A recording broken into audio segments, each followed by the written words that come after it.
All right. Here we go, guys and gals. And boogity, boogity, boogity. Let's go racing, drivers. Hello, people of the world. This is the Loose Wheel Podcast. I'm on Ethan. No, I'm on not Zoom. Ethan. No, That's I'm Ethan. Ethan. I'm You're Andrew. Andrew. We're live from not being live. I don't know what I'm saying. We're on Zoom is what I'm trying to say. We're not in studio. Yeah. We weren't even ever in studio. We're not in an edit bay. A series of moments to start the podcast. Let's just get into the Yeah. reviews now, shall we? I don't even have the thing. Okay. You talk about Miami, Ethan.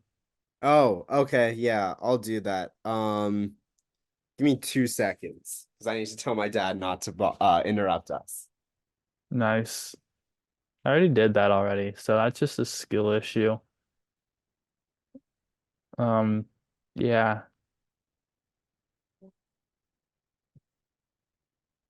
All right. So Miami. It was a race that happened. In fact, it was two races that happened because it was a sprint. And now for last week's race reviews. All right. So sprint race in Miami, just like in China and all other sprint races this year, there is not the finishing order of the sprint race doesn't set the order for the main race. It's completely different. It's just 8 points are given out, 8, 7, 6, etc., 1 through 8. So at the start of the race, there was a little bit of bowling action as Lewis Hamilton hit Fernando Alonso, who hit Lance Stroll, who hit Lando Norris, taking Lando Norris out of the sprint race. I think Lance Stroll was also out of the sprint race. But remember the name Lando Norris. He'll come up again later. But Really?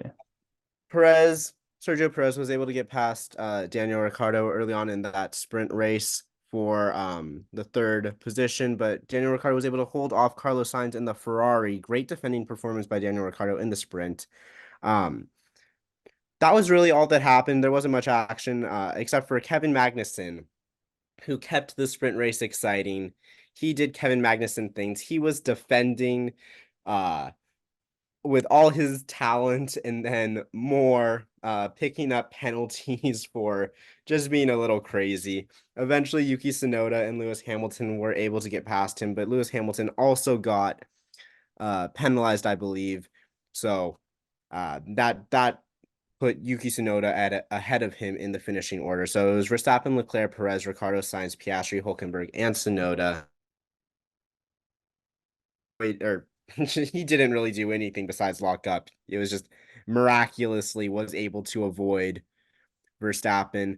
But he pushed Sainz wide, which allowed Piastri to get past Carlos Sainz. The first lap was just insane. Gasly and Ocon had an amazing battle for like who cares on lap one. They went like too wide into that little like S chicane before the straightaway where like barely one car can fit through there, and they somehow managed to go too wide. I have no idea how that happened, but Ocon was the better of the two Alpines that day. I believe he won that battle, but either way, he went on to have the better race.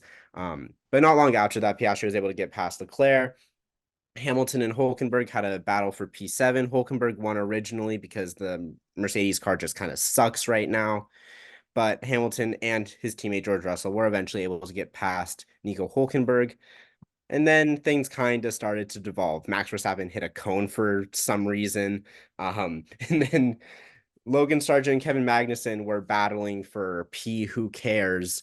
And Sargent, I think he made a fair maneuver. He was, going on the racing line. He didn't leave space for Magnussen, and Andrew, you remember all the time you have to leave the space. Yes. But Sargent, I didn't think what he did was wrong. I mean, he was ahead. He was taking the racing line, and K-Mag kind of dive bombed him. He should have pulled out. He should have known that the move wasn't going to happen in that corner. He's battling Logan Sargent. You'll get him in a lap or two at worst. Like you're on his tail, but that move just isn't happening in that corner when Sargent is already on the apex. So Kevin Magnussen hit Logan Sargent, took them both out of the race. Magnussen got the blame for it, which, I mean, if you can tell by how I've been talking about it, I think that was the right call. I've seen some people say that it was more of a racing incident and no one should have gotten blamed, but I think Magnussen definitely does deserve the blame. I mean, he did punt himself and Sargent off of the track.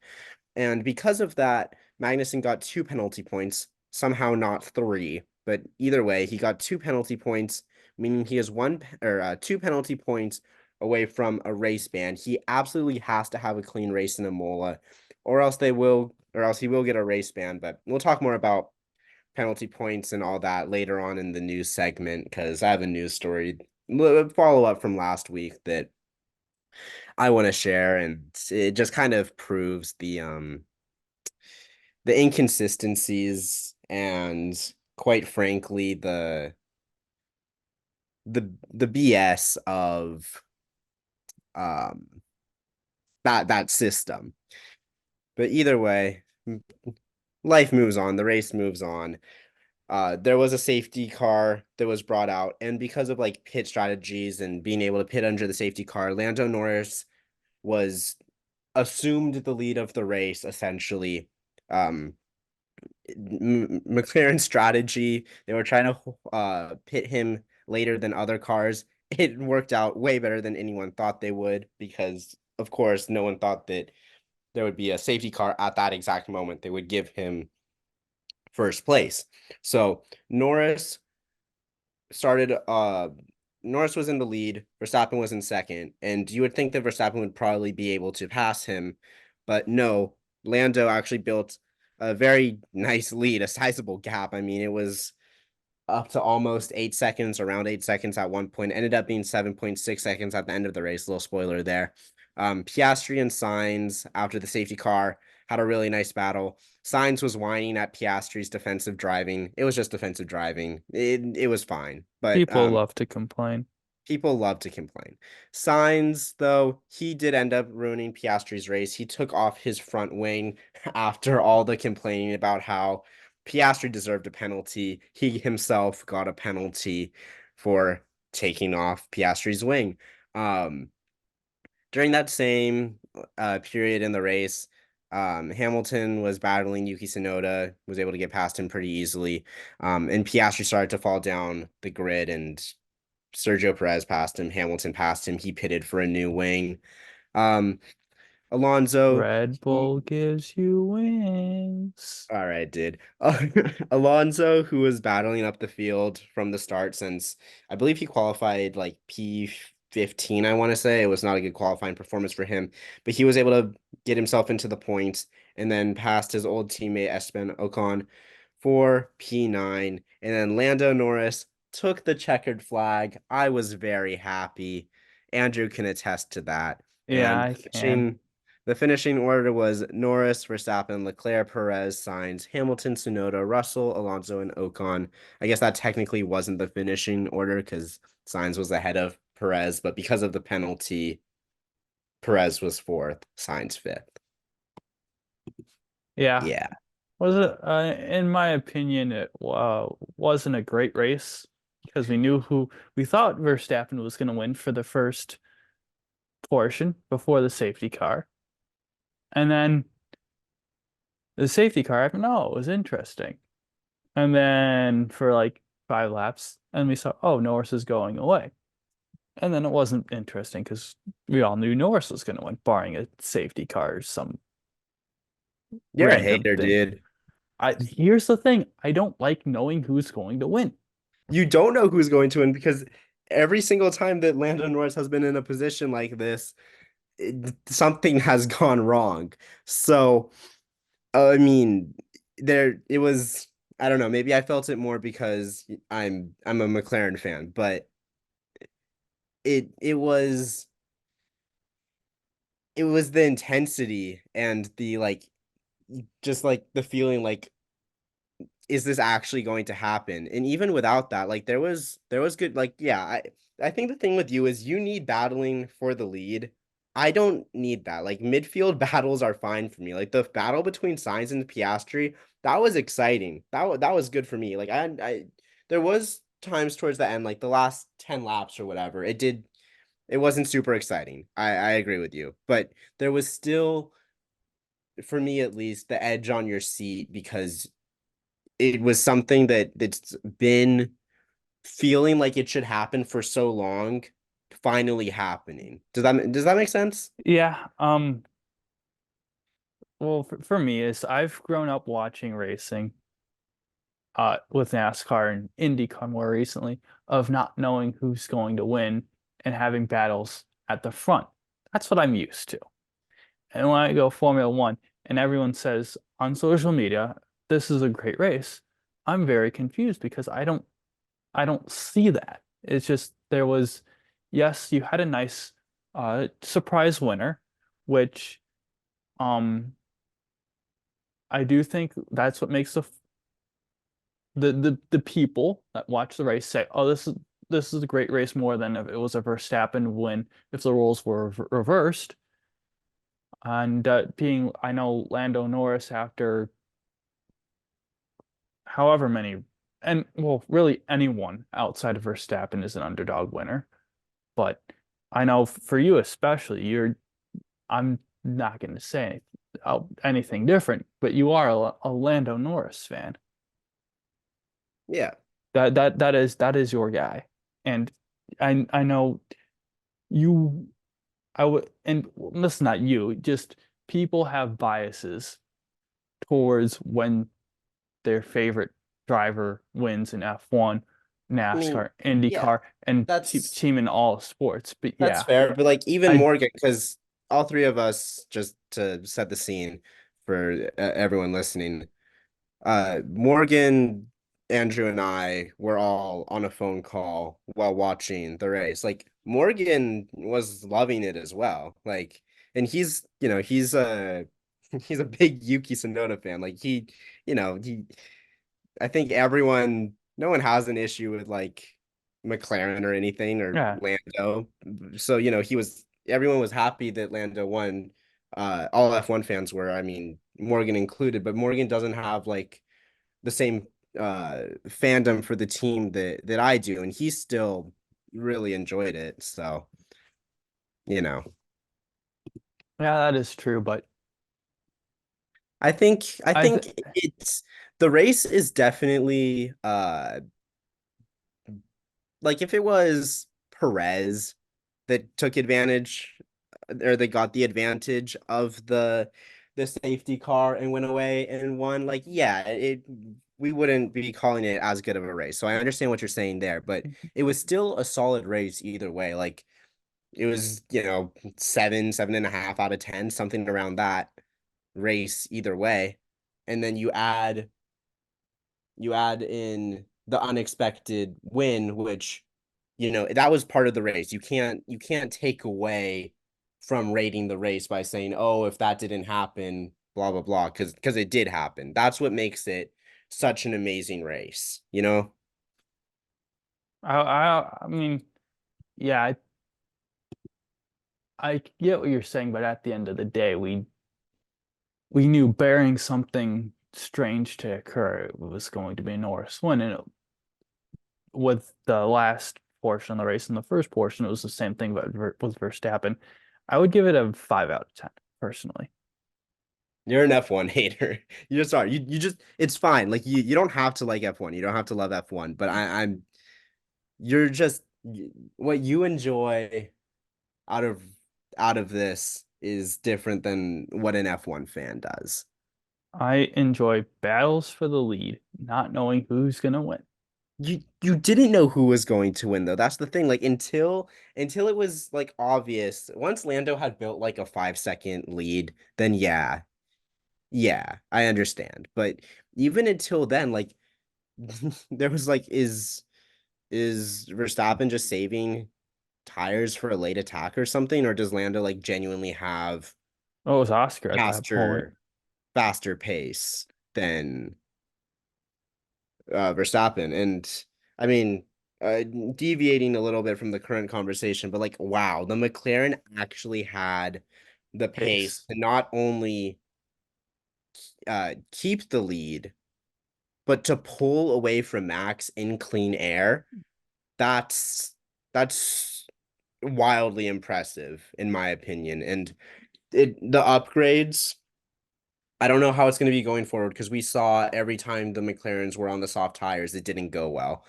But on the medium and hard tires, the McLaren looked so good. Not better than the Red Bull. You know, in the clean air at the end, I mean, yeah, he pulled away, and obviously that's better than the Red Bull sitting in second. But overall, I I don't know if I'm just saying, like, I don't think that the McLaren we saw this weekend is going to be as dominant going forward, but it is really, really good signs for McLaren and kind of for F1 as a whole that cars are getting closer to the Red Bull. And Ferrari is going to have a big upgrade package soon. I believe it's going to be at Imola, actually. So we'll see. We'll see Mm-hmm. how much closer the fight at the top can get. Because Mm-hmm. I mean, Verstappen, he's still gonna walk away with the championship. Mm-hmm. But if there can be races where if Norris qualified a little better, you know, they can kind of disrupt some things. Because even Piastri, who everyone's I think most people in Formula One are super high on Piastri. I am as well, but he's he just isn't quite there with Lando on the race pace. Lando still has him on race pace. And Piastri was still, keeping within 3 seconds of Verstappen for a long time there when he got past Leclerc at the start of the race. So exciting stuff for McLaren all around, I have to say. And the thing about that things that that frustrates me most about this is F1 had a better TV rating than NASCAR. And yes, NASCAR was rain delayed. Yes, Formula One was on ABC. Yes, Formula One was at an American race. Uh, but NASCAR had a generational race at Kansas, and I want to talk about it. Yeah, go talk about it.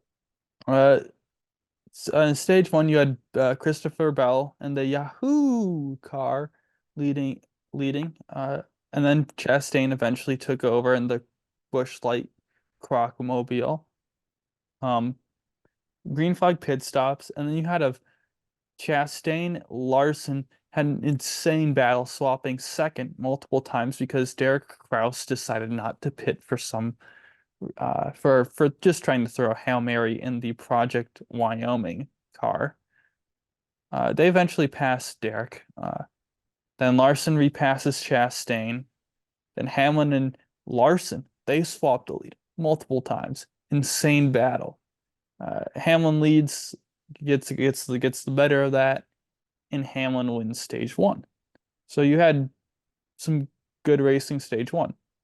Stage two coming out of pit road, 20, Bell's leading. That number one pit stall always pays dividends on pit road, uh, which is what Christopher Bell had for winning the pole. He came out of pit road leading Chastain, Truex, Gibbs, and Busher. 11 was blocked in. That's what happened to Hamlin. And they had a 5 wide restart on the second lap. So yeah, that was cool. Chris Buescher just throwing his car into the middle. That was awesome to watch. You had Larson to the lead. Green flag pit stops. The 5 car had an issue on pit road, leading the order to be Buescher, Busch, Gibbs, Larson, Truex. Chris Buescher won stage two. Stage three on the caution, pit stops, 17 crew over the wall too soon. So that made it Larson, Busch, Truex, Gibbs, Reddick. And on that pit stop, the 17 team did a windshield tear off.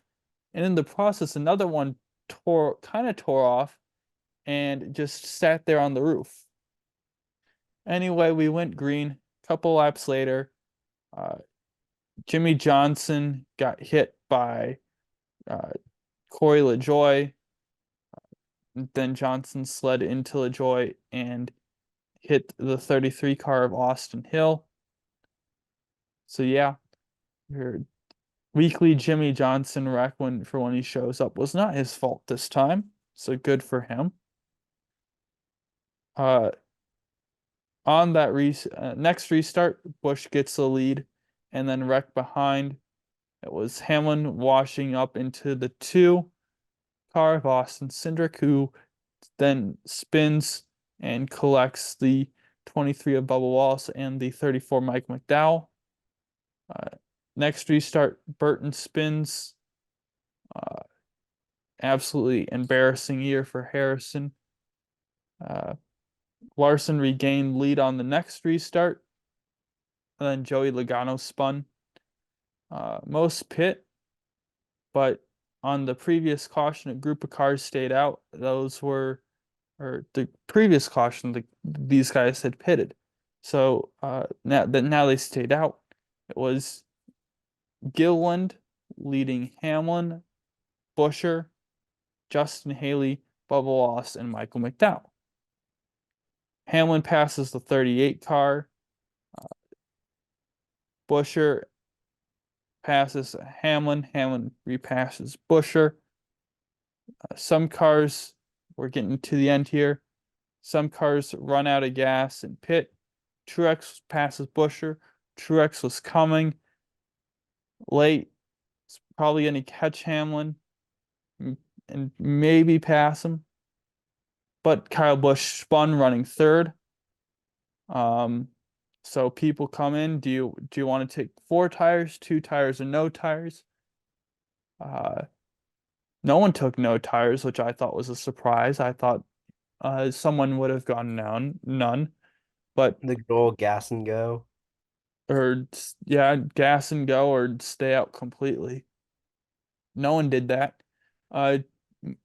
Most people took 4, but the order was Hamlin, Buescher, Larson, Elliott, and Blaney that were the top cars taking out. On the restart, Larson immediately cuts the inside of Hamlin, putting him 3 wide. But Hamlin then fell back, so it was Buescher and Larson. Truex cut through the field. He raced back to 4th and was a photo finish at the line for 3rd with Elliott. But there was a photo finish, and I don't say that slightly because they actually used a photo to determine the results between Larson and Buescher. Buescher was first announced as the winner, but they looked at the photo, and it was Kyle Larson who won. Was it? Shout out the Kentucky Derby. Yeah. Photo finish. Yeah, if you want to search up the picture of that they used, because that it is online. I mean, it is a couple inches, about the length of your finger. That was the distance of this race. And yeah, it was an all-time race. After his spin, Kyle Busch made up like 14 positions on the restart. So yeah, I think that was just an all-time great race. I said it, I believe, last week on the podcast, is how the next gen cars are made for racing at these types of tracks, and Kansas just proved it. So yeah. And we're gonna get into the news now. And now for the news. So yeah, Ricky Stenhouse Jr. inks multi-year contract extension with JTG Daughtry Racing. There was rumors with that team was going to buy into Gibbs and shut down with Kroger moving over there. That's obviously not happening because Ricky Stenhouse Jr. is staying there for a couple more years. And in the broadcast news, Dale Earnhardt Jr. as hinted before is confirmed to join TNT Amazon Prime for 2025 broadcast deals. I would expect uh, Rick Allen to join them uh, because he's looks like he's going to be out on at NBC this year. Uh, Moving to IndyCar news, uh, Cindric and Tim Cindric, not Austin Cindric, uh, Austin's father Tim, and Ron Rzuski among four suspended by Penske amid the push to pass scandal. It is the uh, 2 and 12 strategists, which are Cindric and Rzusi, respectively, the 2 lead engineer and the 12 data analysts, who is the lead data person in Penske. So yeah, this is coming from Penske himself as the team owner. So yeah, that's just interesting to see. They'll be out for the Indy GP and the Indianapolis 500. So that's something of note. So yeah, that would be interesting. Ethan, you want to talk about Formula One here? I'll take it. So, uh, as you talked about, Miami drew a record TV audience for Formula One in the United States. It was like 3 point something million, 3.1, I want to say. That might be wrong. That's Uh, that. uh, yeah, 3.1 million with a peak. That was the average with a peak of 3.6 million. So, really, really big for the sport in the US there. And I'm sure a lot of new fans were were made, honestly. So big, big, great race for Formula One, big for the business. Um, and then as I said earlier, I wanted to talk about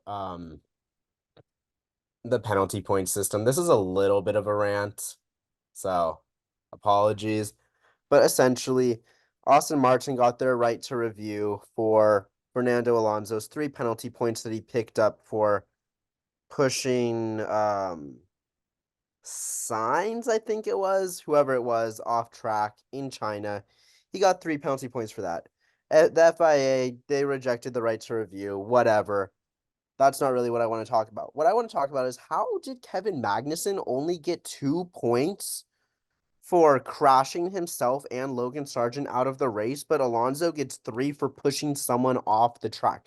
That doesn't make sense. Like, there's regulations and all these things in Formula One. It's a very by the book sport, in terms of how many like regulations and stuff there are. But like for some reason that's just allowed to happen. Like 3 points for something minor and 2 points for a crash that takes 2 drivers out of the race. That makes no sense to me. And the reason I think they're doing this, or at least the reason I think they only gave Magnussen only 2 points, is because the FIA wants almost nothing less than to have to ban a driver for a race. Like, they don't want to do it. So, like, I think they will go as far as they can to try to prevent someone from reaching that 12 12 penalty point race ban, because honestly, if someone hits that, it's quite simple. It just looks bad for the sport. So that's what I think they're doing. I don't know if that's true or not. It's just my opinion. There's zero fact in that, but it seems that that that's what's happening. Because I can't understand how Magnussen only gets 2 penalty points for that, and Alonso gets 3 for that. There needs to be more standardization here. If you push if you push a driver off the track, yeah, whatever, 1 penalty point, like maximum, if it's not something crazy. You crash someone out of the race, that should probably in most cases be 3. So let's get the act together. Let's get the act together. I don't know. What do you think about the whole system, Andrew? It's weird to me. Yeah, me And too. and the stuff I'm used to, just don't be stupid. It's Yeah, that's literally what NASCAR's yeah. I mean, system is. I F1 remember, can't do that because the cars are more fragile, but yeah. I remember Um, like a couple times recently where a driver's right rear hooked a driver on a straightaway. NASCAR says suspension time for you. You get banned 1 race. And this is NASCAR. yeah, Like the boys have at it series. So yeah, it's weird. Yeah. yeah. Um, Next bit of news. House Judiciary Committee is investigating Andretti's rejection into Formula One because I believe the reason they can do this is because Liberty Media is an American company, but overall just very strange. Um and because we don't have much more time to get over the news because Zoom is like this, you only have however long to have a recording or something like that. I'm just gonna move through the next bit quickly, but Adrian Newey has officially left or is officially set to leave Red Bull. And then there's been some stuff about Kimi Antonelli that how the FAA has like received an exception basically to get him to join Formula One at only 17 years old as opposed to 18 years old. Toto Wolff and Williams have both kind of tried to distance themselves for this, saying like, oh, Kimi's not going to be racing in F1 in Imola and all that. But yeah, it seems more and more likely that Kimi Antonelli will be in Formula One soon, despite not having the best F2 season, which I kind of warned against because like this guy's only 17. He skipped F3 entirely. Like there's no one's Max Verstappen except for Max Verstappen. And Kimi Antonelli, he might be very, very, very, very, very, very good, but there's no need to rush. So I hope that this is all just talk and all that, and mostly for Kimi's sake, like get him settled into Formula 2, let him have a good stretch of races in Formula 2, Mhm. and then we'll start talking about a Right. call F1. Yeah. The former F2 champion, Felipe Drugovich, is going to race the Whelen Cadillac at Le Mans. So good for him. He's doing racing in the top series there. It's a shame we aren't seeing him in F1 likely anytime soon. This guy is an F2 champion. I kind of I understand this rule, but I don't really love the fact that you, as a defending champion, you can't race in F2. Yeah. Like you've seen it a lot recently, and I just of champions not being able to go there. So yeah. It makes sense though, because then F2 just becomes a series of former champions, and the entire point of F2 isn't that, but Mhm. it also kind of puts the F2 champions in a weird position where they're supposed to go up to F1, but there's no room for them in F1. So yeah, it's a weird Mhm. situation. Yeah. All right. And now for next week's race previews. And now for the previews. We have the World Endurance Championship going to Spa. So yeah, not the pool thing, but the racetrack Spa in Belgium. Mm. All the teams in Hypercar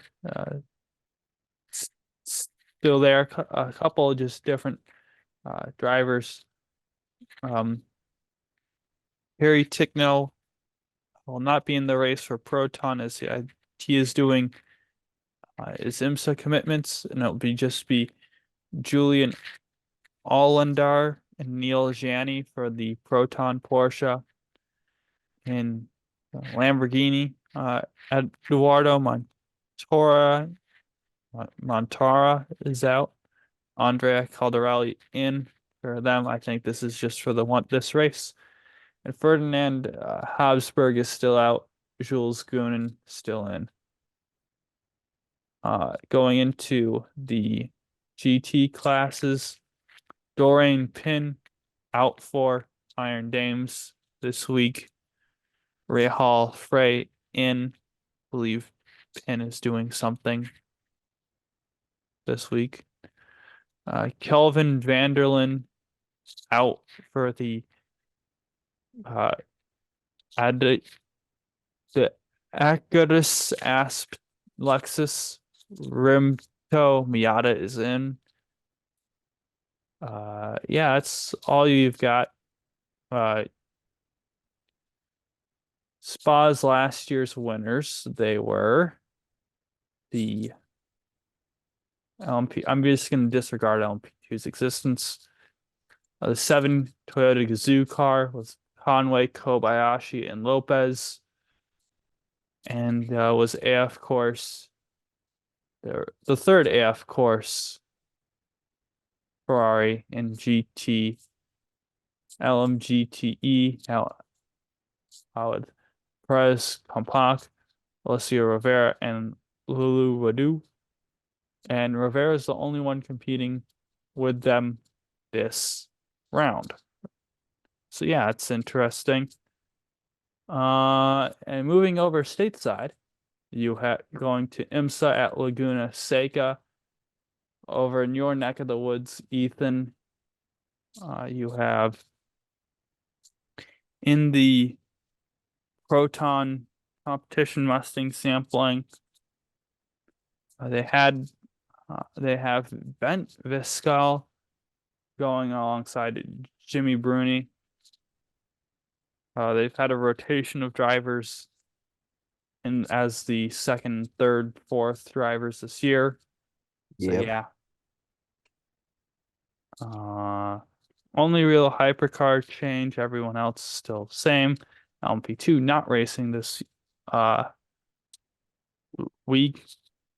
In GTD Pro, no changes of note. As expected, a couple teams aren't full time. Iron Lynx teams and the Risi Competition teams. No real driver changes there. Everything's as expected. In GTD, Parker Thompson's back in his normal 12 Lexus this week instead of the 89. The 89 car was just for Long Beach because there was no GTD Pro. Yeah. Going down the list, Pompelli still in. Heart of Racing team as Ian James and Zachary Robichon are out doing WEC. It's very hard to be in two places at once. I don't know if you knew that, Ethan, but yeah, I was aware, yeah. yeah. Other than that, no changes.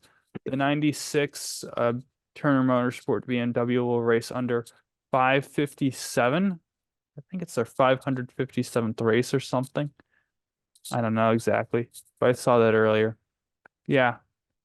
So the 100 minutes of Long Beach at Long Beach, it's 160 minutes or 2 hours 40 minutes.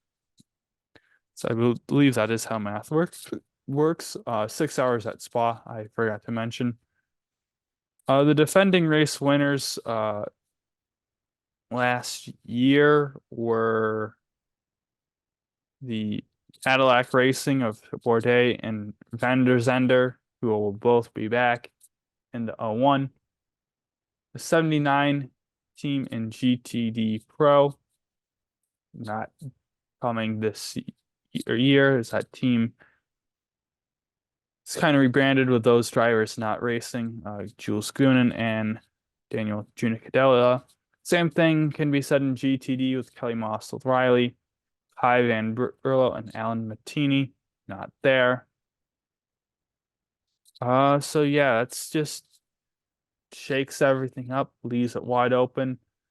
Moving to IndyCar, Indy GP, might be rainy there this weekend. So yeah, in IndyCar you have Luca Gil. I don't know how to pronounce Italian names. Luca Giolito, I think it's pronounced. Oh, we talking about Luca Giotto? Yeah, him. In Where did you the get the L, bro? That's just what I'm wondering. I don't know. Just feels more Italian. I don't know. I'm not a I just can't pronounce Italian. And Jack Harvey will be his teammate in the 18. You have will probably be Teo Pourchaire, Teddy Porkchops in the McLaren this week. For that for the 6 McLaren. I'd be surprised if it wasn't. Cal Milet's doing WEC, so it can't be him this week, but we'll see. Yeah. And then going to Indy next, or NXT, or whatever you want to call it. Couple of driver changes. Michael D. Orlando, he's not racing this weekend or the rest of the season for some unknown reason.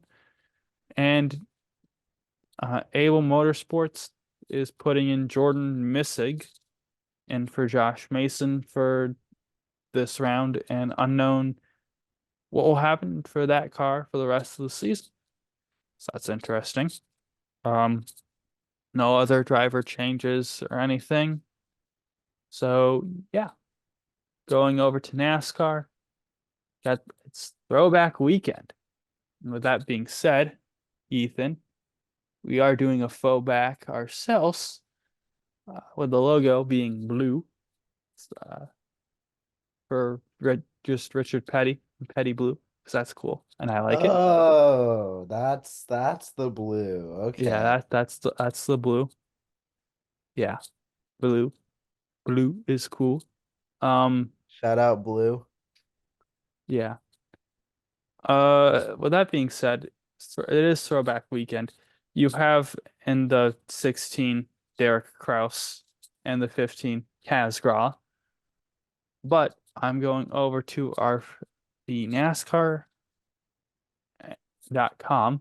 and I'm going to tell you all the throwbacks because this is one of my favorite weekends of the year for NASCAR. Just seeing all these old retro cool paint schemes. It's cool. Yeah. It's cool. And I do believe that IndyCar and Formula One should adopt a throwback weekend because I think that's cool. And as I keep on yapping here because my Wi-Fi is being slow, there we go. We are now getting there as we are here. Come on. All right, we've got Ross Chastain with a Busch light throwback to early 2000s, which is very beautiful. Austin Dillon with a throwback to Dale Earnhardt. Josh Berry with a throwback to his crew chief or spotter. I can't remember which one. Kyle Larson with a throwback to Kerry Labonte. The six, Brad Keselowski doing a throwback to some Castrol car over the years. Corey LaJoie, I think, doing a throwback to himself, I want to say. That's funny. That does happen a couple times each year. I think the liveries this weekend are gonna be pretty cool. Yeah. Chase Elliott throwing it back to Dale Jr. I don't know what Chase Briscoe's throwing it back to. Martin Truex Jr., I believe, throwing back to himself. DeWalt doing a boring anniversary scheme. Harrison Burton throwing it back to Leonard Wood. William Byron throwing it back to Jeff Gordon. Todd Gilliland, I believe, throwing it back to himself. Ryan Preece, I don't know who's throwing it back to, but Tyler Reddick throwing it back to Tim Richmond. Alex Bowman throwing it back to Jimmy Johnson. Zane Smith throwing it back to Dave Marcus. Carson Hocevar doing a throwback as well. Daniel Suarez doing a throwback to an IndyCar driver that I can't forget his name. But yeah, there's other ones as well. Xfinity's got some good throwbacks. I'm just going to mention a couple of them. You have, I really like Cole Custer's throwback. You've got Brendan Poole's throwback to the Hot Wheels car that Kyle Petty drove. And Shane Van Gisbergen throwing it back to his, not fellow countrymen, but they came through from the same region of the world, Marcus Ambrose. Trucks. You've got a couple good ones. I like Corey Himes. It's good.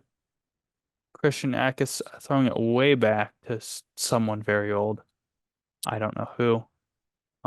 That's one I like. And you got Jack Wood throwing it back to Tim Flock, which was the Jocko Flacco car, which you had Monkey as a co-driver. So yeah, it's always cool to mention that in the 50s. Some other just drivers and for an Xfinity this week. We got to tell the story of Jocko Flacco one time on the podcast when we're having a slow episode. Yeah, just random thing to mention. But yeah, there's more important things to talk about today. Yeah, I forgot about that, but yeah, you reminded me. In the Cup, or in the Xfinity Series rather, you have Eric Almirola and I believe Taylor Gray in. Yeah, it is. You have John Hunter Nemechek in as well. You also have all your regular folks. You have William Byron in. You got Carson Kvapil rather.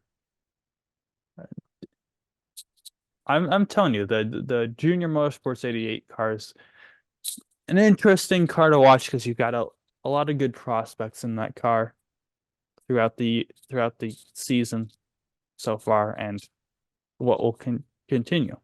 So yeah, that's really it for Xfinity. Going down to trucks, Chastain in the 45, Jack Wood in the 91 again this week, Mason Maggio in the 22. In the one this week is Colby Howard, so not much to get excited about there.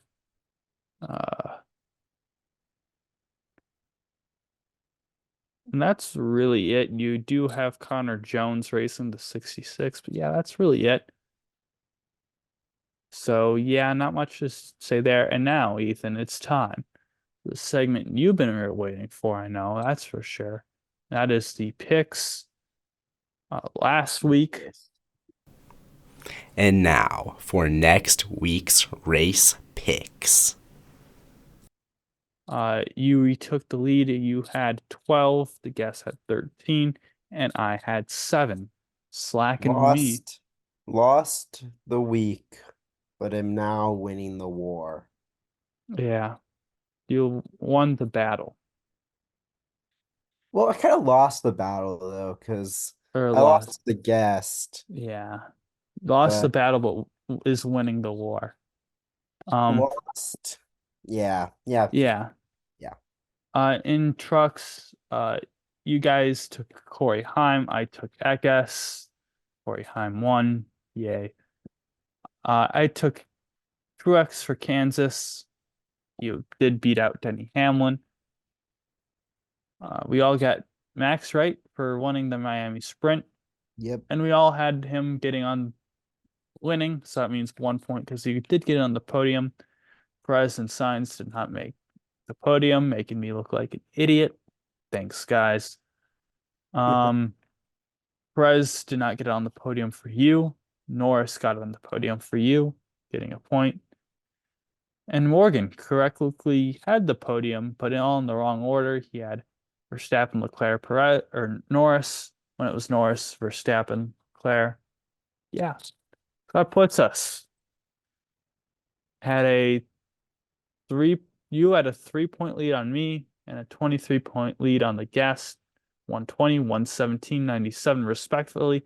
My dad doing picks this week because why not? I'm probably gonna end up losing after this week because I don't really know what I'm talking about as much as you do when it comes to WEC and uh IMSA and Indy next. So Yeah.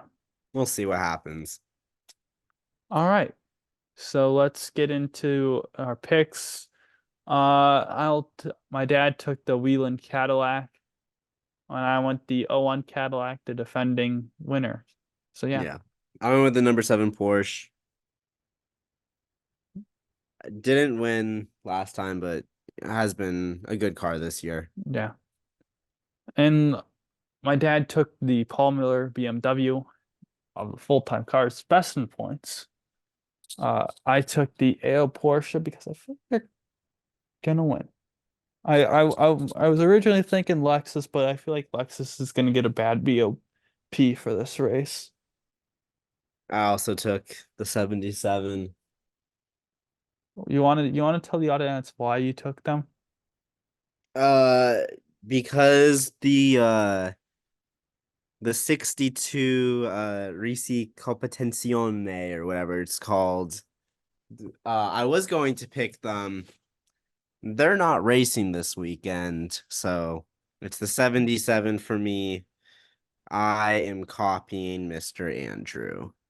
Yeah, he did the copy paste procedure. Uh, uh, Let's not act like you haven't done that before. yeah, all right. I have, I'll admit it. And the for GTD regular, just not what it's called, but I feel like calling it that. I took the Korthoff Preston Mercedes. Yeah. I took Yeah, the and my 57. Sorry, go ahead. and my dad, which had the same pick as Ethan, took the 57 Windward Mercedes. It's important to note, I picked the 57 Windward before Andrew's dad. I don't think Andrew's dad even know that I picked it, He but there did was no not know. copying there. It was just we both were thinking the same. Yeah. Yeah. Um, I yeah, went for so yeah. yeah, We went different Mercedes, yeah. but For who knows? It could be a Ford winning for all we know. yeah. I What don't do you even want? know. Don't think Fords are even entered in that I don't think track, so. but I don't know. For Could be WEC a hypercar though, at Spa, uh you and me both have the number 7 Toyota, who because their Toyota's always fast and they won last year. yeah, exactly. I was gonna say, I believe they won last year there. And they're good. They're always good. So Hmm it's always a good pick. Your dad My went with the number 6 Porsche. who are Porsche. who are leading the points? So yeah, Yeah, not a not a bad bad pick. pick. I went with in LMGT3. My dad went with Heart of Racing, solid team. Can't go wrong there. I went with the 55 Vista AF course Hmm. because they won here last year. I went with the 92 man tie because they're a good team. And they're leading the points, maybe? I don't Yeah. know. Well, yeah. I mean, yeah. I I don't know if they're actually like a good team, but they're leading the points, so I would assume so. Yeah. Yeah, they would be a good team. Um, Indy next. I was looking at the results last year, and I saw Nolan Siegel finish the race twice outside the top 10. So I didn't pick him for either race one or race two. My dad did because Nolan Siegel is, however, still leading the points. I went with Lewis Foster the first race and Jacob Abel for the second race, as Ethan is changing one of his picks. Yes, yes. Little last minute adjustment. Um, I have Nolan Siegel winning the first race and Louis Foster winning the second race. I don't want to pick him winning the first race, same as Andrew. We already have enough similarities on our picks. But I don't think that Nolan Siegel's last year results will impact him too much. Hopefully not anyway, for my sake. In the But big show, hopefully he has a good first race. yeah, in the big show, my dad going Pato Award, looking to rebound from what was the clown show at Barber for that team Yeah. being. I went with Mr. Consistent, always good. Alex Below, boring pick, but yeah. I went with Mr. Willpower. I don't know if that's, not the most exciting pick either, but it's a little more out there, but he's having a good start to the season, and I trust his all around ability, Mhm. basically. Trucks, Darlington. My dad went with Grant Infinger because he doesn't like picking cup drivers and lower I series. respect that. Ethan and I went with Kyle Busch because he's good. Yeah, because it's kind of unfair. Yeah, he'll probably win. It it should be Kyle Busch or the field, to Yeah, be honest. yeah. Just like how it is for Verstappen or the field in Formula One. In Xfinity, my dad went with Allgaier again. Saw kind of older guys that he's picking. Veterans of the series, been around, won races but never won championships. So yeah, my dad or Ethan and I did the same thing as we went William Byron because it should be Byron of the field. Yeah. In Cup, my dad went Truex, solid driver. I don't know. I think he's won at Darlington. He's won a lot of places. I'll check on that. Yeah, Truex is what he wants to see because he likes Truex. Let's see. But anyway, I went with Denny Hamlin, multiple time Darlington winner. Simple pick, easy pick. Tell them my pick. You went with William Byron, who's won there in the past. Yeah, okay. Martin Truex won at Darlington in 2021. Yeah. I think that might be the only time he's won there. All I right. don't know. So He's he won there at has least one once, there. though. So yeah. And Yeah. this time, Yeah, I did go with William Byron. Momentum, and I owe him a pick because I didn't pick him after a Denny Hamlin win, so I owe him. I owe it to him. mm-hmm. All right, now we shall do the segment that I think we've teased long enough, Ethan. Uh, Let me know if you can talk if you want to talk. But just let me About know if, what? well, Well, if you have any thoughts on the NASCAR silly season, because that's what we're going to talk about. Oh, okay. I will be leaning back Yeah. and I'll listen to you. Monitor the time because I have multiple tabs up and I can't view the time. Yes, I will do that.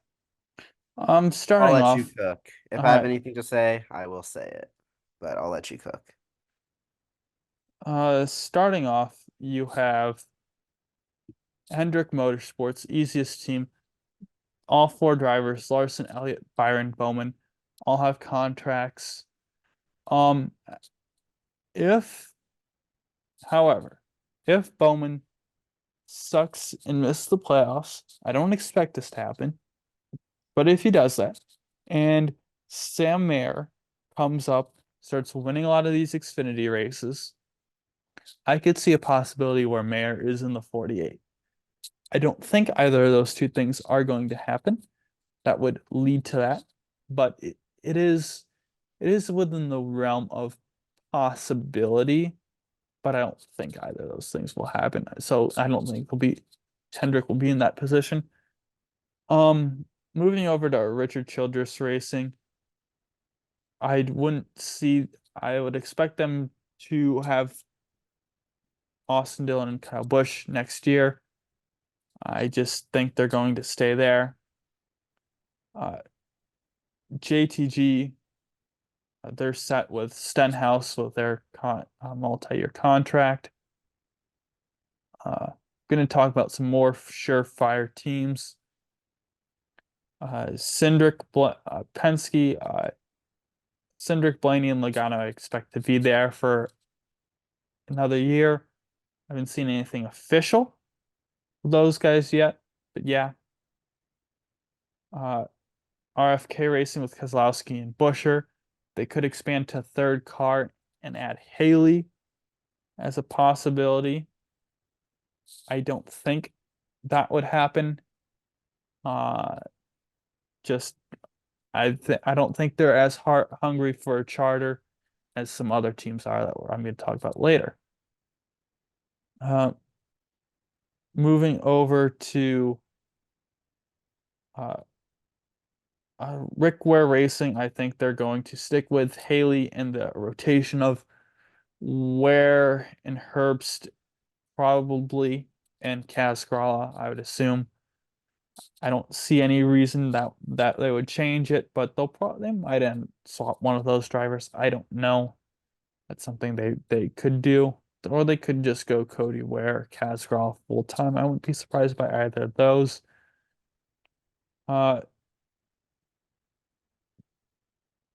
Yeah. I'm gonna go over to Legacy Motor Club. There's a slight chance that they could get a fourth car or third car rather, but I don't see it. I think it's gonna be Nemechek and Jones. There's a possibility that Nemechek could go over to Gibbs if Truex retires. I don't know if that's gonna happen though. Moving over to Gibbs, Hamlin's the only one locked in with a contract. I would expect them to have re-signed Bell and Gibbs. They've been great or good enough to reward another contract. Would be surprised to see one of either of them move. Truex, he could retire. There's a good possibility of that happening, but I have Truex back. At the end of the day, I think he's still got one more year left in him. But I think it's 50-50 shot if he retires. There's been multiple times that he has considered retirement. So yeah, that's interesting, something to look for.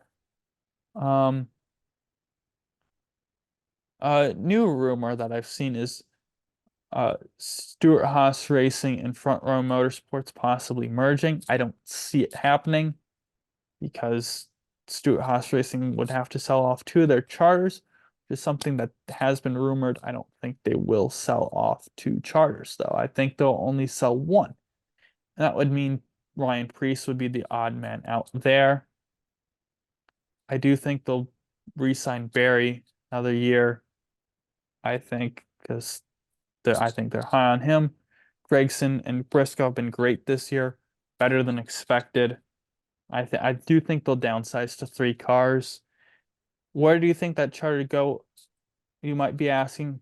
I think they'll sell it to either 2311 or Trackhouse Racing.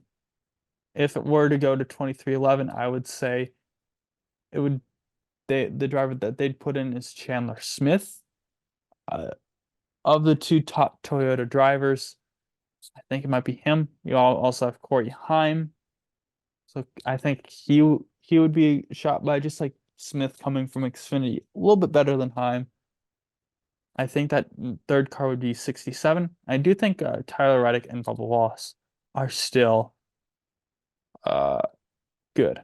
I'd be surprised to see them leave. Moving over, the other team that could possibly get it is Trackhouse. Chastain is locked in. Suarez, even though he won, he's been underwhelming. But I do think Suarez will be there.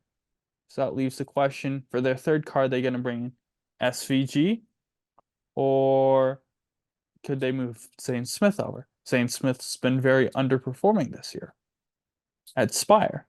So I don't think that will happen. I do think it will be SVG coming in full-time, third car, 97. And then I think they'll be the Project 91 will kind of get refilled in a way, because what they're doing with SVG this year part-time is basically with the remnants of the Project 91 entry. So that leaves Spire and Wood Brothers I haven't talked about yet. Spire, I do think they're going to retain the lineup. LaJoy and Hocevar locked in, and I wouldn't see why not. They would Spire would keep Zane Smith, You got young you got guy. 7.5 minutes left of yapping, Andrew. Yep, I do see that. I do think Zane Smith is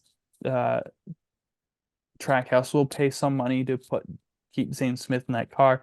If Zane Smith was performing better, I think he would be in conversation to replace Suarez, but I just don't think that's happening with the way he's been driving so far.